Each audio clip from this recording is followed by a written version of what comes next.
Aba, Tiyo, ang kulit mo talaga. Ang kulit mo talaga, bakit? Ha? Bakit? Anong kailangan? Meron ikaw. Anong meron? Ha? Anong tanong? Ano yung ano? O ano yung ano? Ha? Opinion. Tapos, pati conclusion, opinion tsaka conclusion. Yan lang yung ano mo, tinatanong.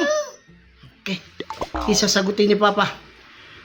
Yung opinion, Teo, alam mo yung opinion. Ha? Makinig ka. Upo ka muna, makinig ka. Sit down muna. Makinig. Yung opinion, tsaka conclusion, magkaiba yun, Teo. Narinig mo? Oo, magkaiba yun. Yung opinion, bukas yun. Oo, bukas. Bukas nga yun. Tatanong ka, tas di ka na maniniwala.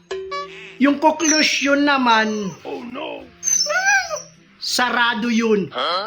Oh, di na naman naniniwala yung tinga. Parang ano? Parang mali.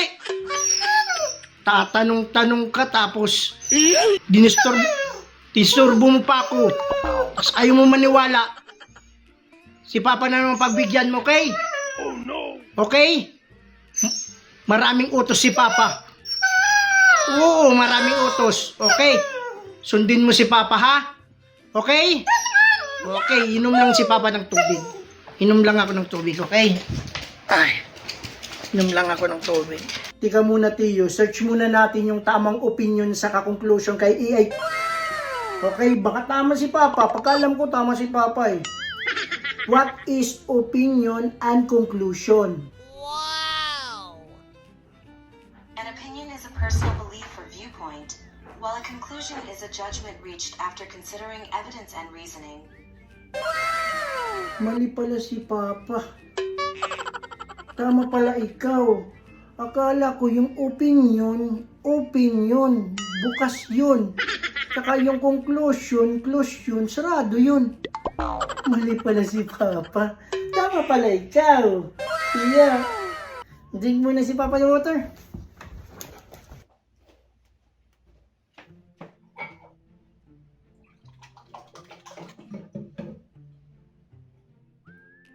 Oh no!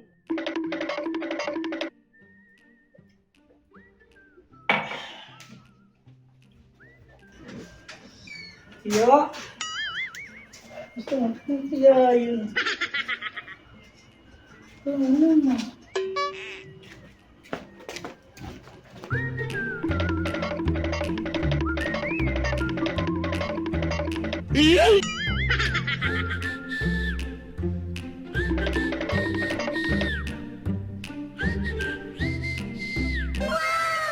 Yo.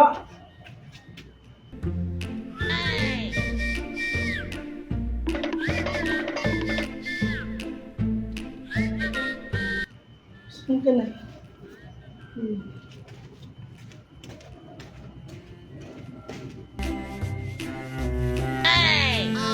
no!